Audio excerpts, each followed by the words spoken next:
जय गुरुदेव।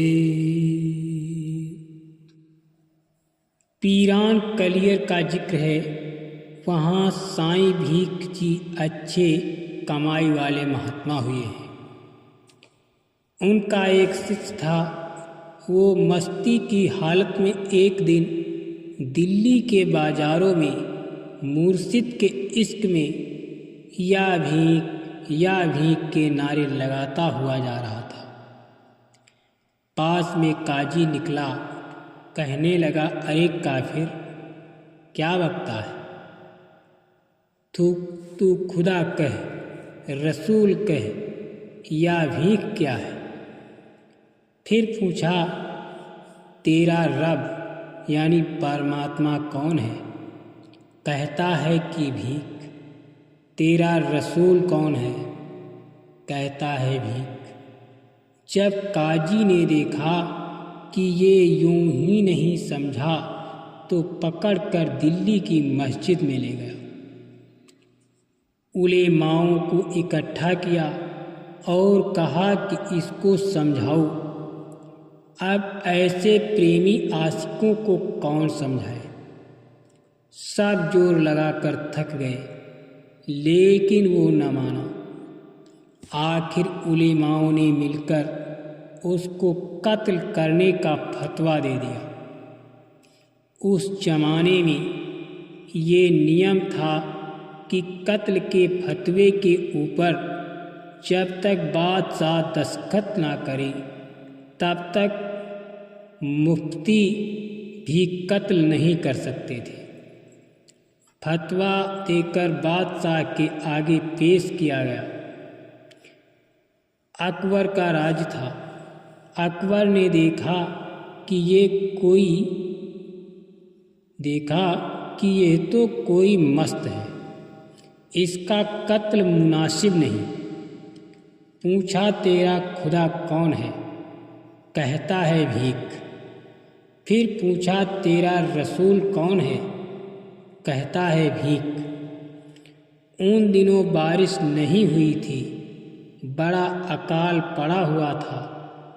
अकबर ने कहा, अपने भीख से बरसात तो करवा दे। कहने लगा, पूछ लूँगा। पूछा, कब? बोला, परसों। बादशाह ने हुक्म दिया कि इसको छोड़ दो। उलेमा कहने लगे कि यह भाग जाएगा। अकबर ने कहा, परवाह नहीं, भाग जाने दो। शिष्य ने जंगल में जाकर अपने मुर्शिद का ध्यान किया। मालिक की मौज, बरसात हो गई। अगले दिन सुबह बादशाह की कचहरी में हाजिर हो गया। बादशाह ने कहा, बारिश हो गई।